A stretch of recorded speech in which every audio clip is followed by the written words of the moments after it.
Namaskar. Tervetuloa Meditaation perusteet online-kurssille. Tänään siis opitaan meditaation perusteita ja opitaan, miten me löydettäisiin sitä rauhaa meidän sisältä. Tämä meditaation perusteet koostuu tällaisesta samatta-harjoituksesta ja siihen liittyvistä erilaisista asioista, mitä meidän tulee ottaa huomioon, kun me aloitetaan meditaatiota. Ja buddhalaisessa meditaatiossa on erilaisia asioita, mitä meidän tulee ottaa huomioon, kun me lähdetään tälle tutkimusmatkalle. Nämä asiat on sellaisia, mitkä löytyy sieltä meidän sisimmästä. Nämä ei ole sinällään mitään uusia asioita, mutta me ei välttämättä olla ymmärretty niiden voimaa tai me ei olla tutkittu niitä riittävän syvällisesti vielä. Eli tämä meditaation perusteet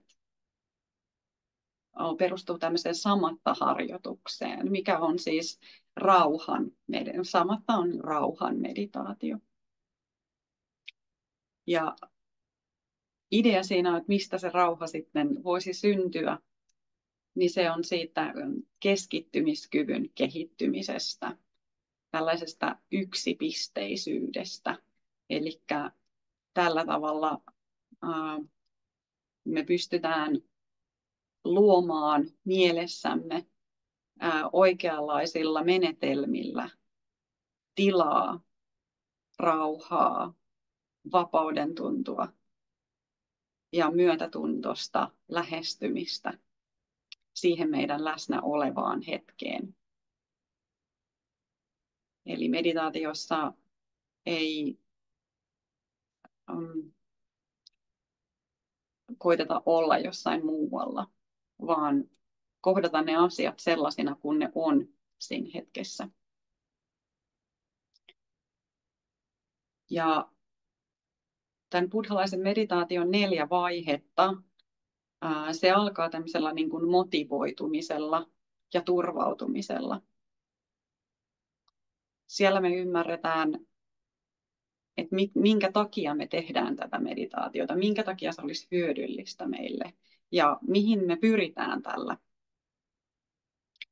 Ja koska meidän mieli on aika mielenkiintoinen ja kompleksinen, se ei missään nimessä ole yksinkertainen, varmaan tiedät sen itsekin, niin on hyvä, että meillä on jotakin lähtökohtia, mitkä olisi pysyviä, mihin me voitaisiin turvautua silloin, kun mieli esimerkiksi on ahdistunut tai kiireinen, sillä on paljon jotain asioita, mitä se koko ajan huomioi ja mieli ei malta vaikka pysähtyä, se ei malttaisi jäädä vain olemaan.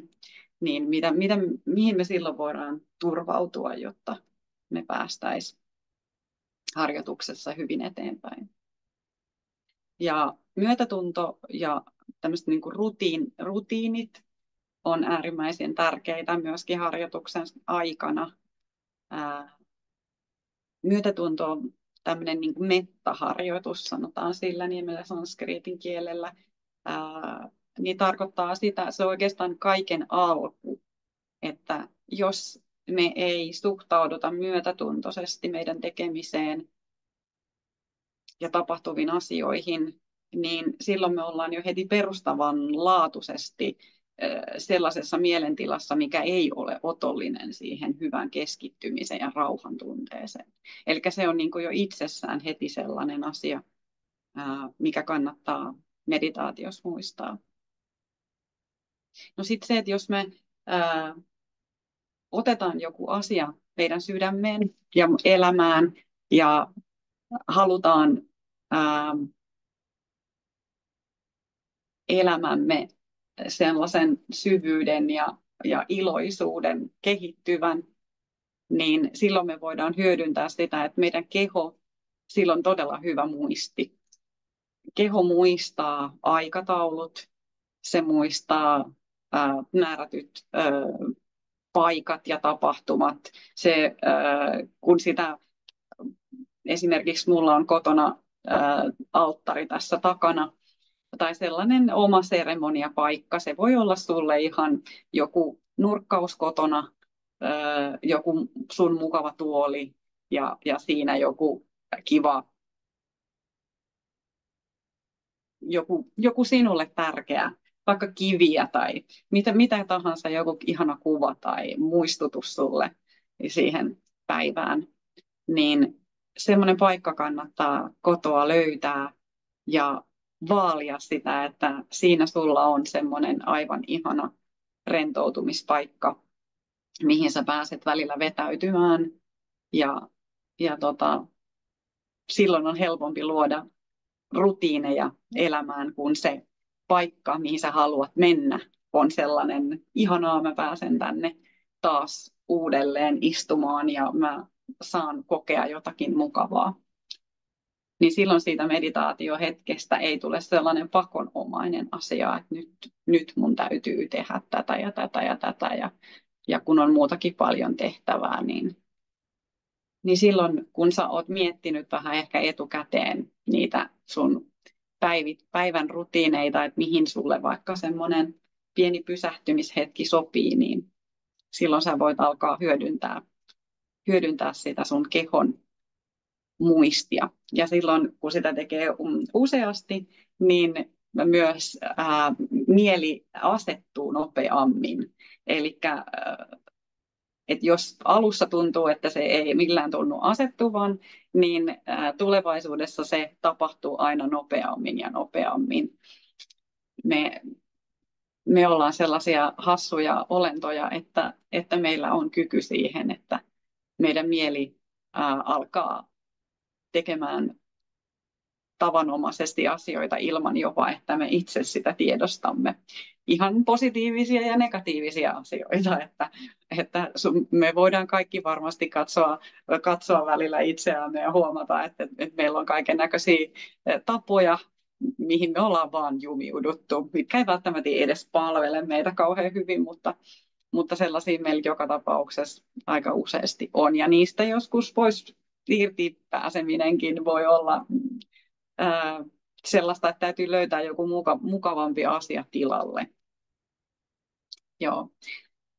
Sitten kun me ollaan keskusteltu näistä myötätunnon ja rutiinin valjastamisen asioista, niin me päästään siihen keskittymisharjoitukseen itseensä.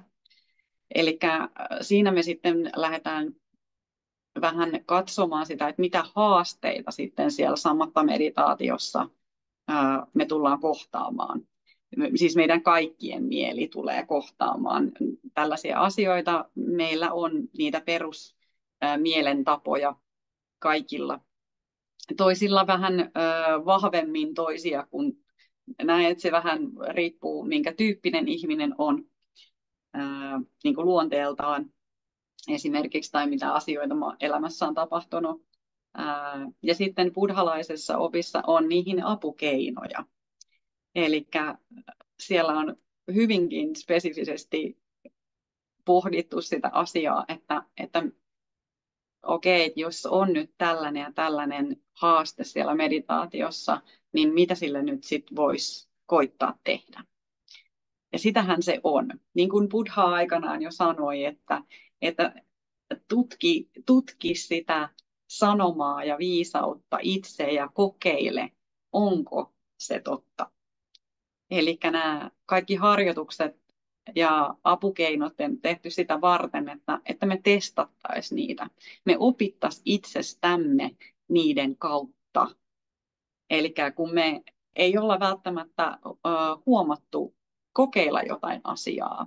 Tai sitten sä voit huomata, että itse asiassa sä oot tehnytkin jotain näistä apukeinoista ilman tiedostamattasi, että ahaa, ne kuuluu tähän buddhalaiseen niin kuin kategoriaan. Niin nyt sä voit ehkä löytää niitä myös täältä sellaisia. Sun mieli on voinut löytää jonkun apukeinon jo itsessään joissain tilanteissa toimia, jotta sä saisit vaikka rauhoitettua siinä sun mieltä ja sitä psyykettä, kekoa. Ja ihan missä tahansa buddhalaisessa harjoituksessa, niin aina kaikki harjoitukset lopetetaan tärkeäseen asiaan. Eli se koko, mitä me ollaan tehty sen meditaatioharjoituksen aikana, se pyhitetään kaikkien olentojen hyödyksi. Ja tämäkin on todella tärkeä psykologinen asia meidän mielessä, jotta me saadaan semmoinen tasainen ja sydämellinen elämänlaatu ja jatkumo siihen asiaan, että tämä ei ole vaan pelkästään meitä varten, vaan kaikki se, mitä me kehitetään itse itseämme, myös muut ihmiset saavat hyötyä siitä. Ja me voidaan myös toivoa, että se menisi vielä laajemmin, se kaikki hyvä energia käyttöön tähän koko ihmiskunnan ja luonnon, eläinten, koko universumin kehitykseksi. Eli tosiaan käydään nämä meditaatiovaiheet yksitellen läpi.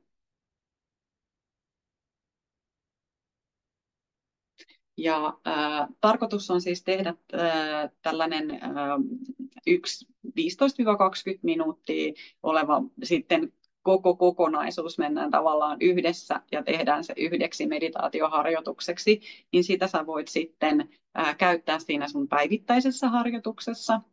Ja sitten jos sulla on esimerkiksi aikaa päivän aikana, sillä lailla haluat vaikka aamuun ottaa jonkun myötätuntomeditaation, jonkun lyhkäisen muistutuksen siitä, että miten on hyvä sitä päivää lähteä viettämään ja muistuttamaan niistä elämän realiteeteista ja tärkeistä asioista siellä taustalla, niin ennen kuin lähtee siihen hektiseen, kiireiseen elämään, niin vaikka aamulla on tosi hyvä lukea vaikka jotakin henkistä kirjallisuutta.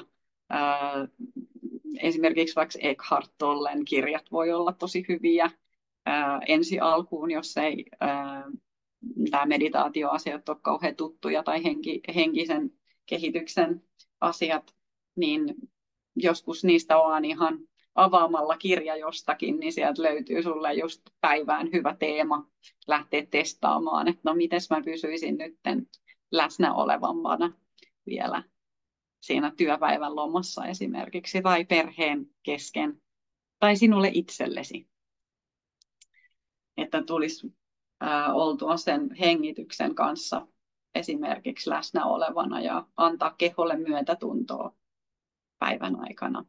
Mitä me välttämättä ei aina muisteta. Me usein ollaan siellä ajatuksissa ja asioissa.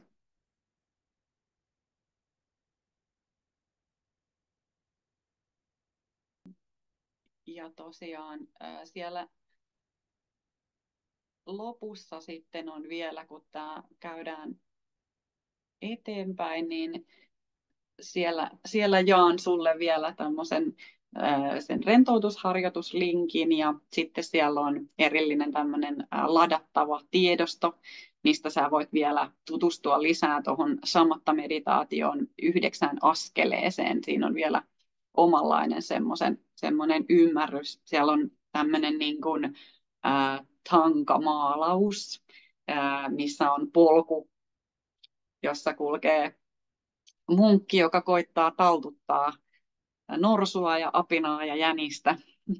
niin siinä jo tuhansia vuosia sitten on koitettu opastaa tällaisella mielikuvakartan avulla, että miten se meidän mieli toimii ja miten sitä voi kesyttää.